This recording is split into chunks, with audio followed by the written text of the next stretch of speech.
एक राजा बहुत बड़ा प्रजापालक था। हमेशा प्रजा के हित में प्रयत्नशील रहता था।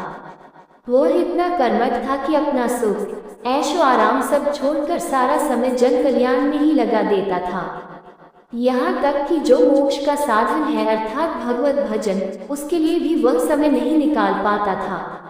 एक सुबह राजा वन की तरफ भ्रमण करने के लिए जा रहा था कि उसे एक देव के दर्शन हुए। राजा ने देव को प्रणाम करते हुए उनका अभिनंदन किया और देव के हाथों में एक लंबी चौड़ी पुस्तक देखकर उनसे पूछा, महाराज आपके हाथ में यह क्या है? देव बोले, राजन ये हमारा बही खाता है जिसमें सभी भजन करने वालों के नाम हैं। राजा ने निराशायुक्त भाव से कहा, कृपया देखिए तो इस किताब में कहीं मेरा नाम भी है या नहीं।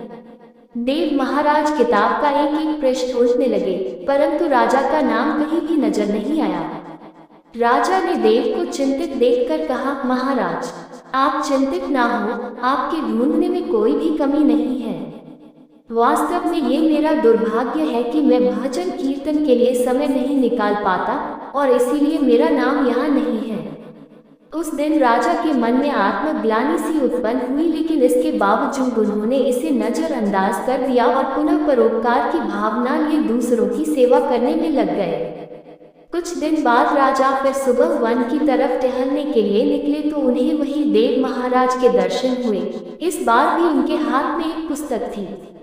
इस पुस्तक के रंग और आकार में बहुत भेद था और यह पहली वाली से काफी छोटी भी थी। राजा ने फिर उन्हें प्रणाम करते हुए पूछा, महाराज आज कौन सा बही खाता आपने हाथों में लिया हुआ है? देव ने कहा, राजन आज के बही खाते में उन लोगों का नाम लिखा है जो ईश्वर को सबसे अधिक प्रिय हैं। राजा ने कहा, कितने भाग्यशाली होंगे वे लोग, निश्चित ही वे दिन रात भगवत भजन में लीन रहते होंगे। क्या इस पुस्तक में कोई मेरे राज्य का भी नागरिक है? उद्धरण चिन्ह। देव महाराज ने बही खाता खोला और ये क्या, पहले पन्ने पर पहला नाम राजा का ही था।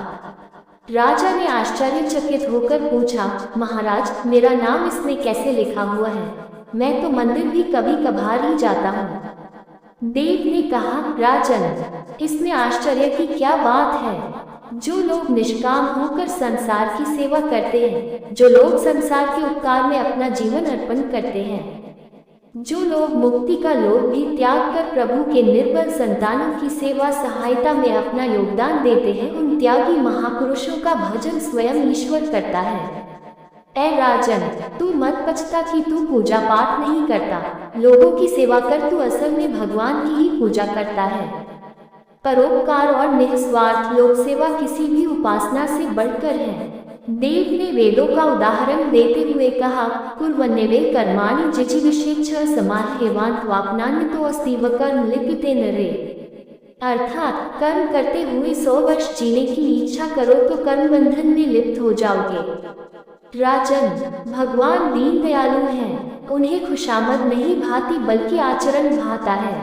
सच्ची भक्ति तो यही है कि परोपकार करो, दीन दुखियों का हित साधन करो। अनाथ विधवा किसान व निर्धन आज अत्याचारियों से सताए जाते हैं, इनकी यथाशक्ति सहायता और सेवा करो और यही परम भक्ति है। राजा को आज देव के माध्यम से बहुत बड़ा ज्ञान मिल चुका था और अब राजा भी समझ गया कि परोपकार से बड़ा कुछ भी नहीं और जो परोपकार करते हैं वही भगवान के सबसे प्रिय होते हैं। मित्रों, जो व्यक्ति निस्वार्थ भाव से लोगों की सेवा करने के लिए आगे आते हैं, परमात्मा हर समय उनके कल्याण के लिए यत्न करता है। हमारे पूर्वजों ने कहा भी है, परोपकाराय पुण्याय भवति, अर्थात दूसरों के लिए जीना, दूसरों की सेवा को ही पूजा समझकर कर्म करना, परोपकार के लिए अपने जीवन को सार्थक बनाना ही सबसे बड़ा पुण्य है। और जब आप भी ऐसा करेंगे तो स्वतः ही आप वह ईश्वर के प्रिय भक्तों में शामिल हो जाएंगे। कहानी अच्छी लगी हो तो चैनल को सब्सक्राइब कीजिए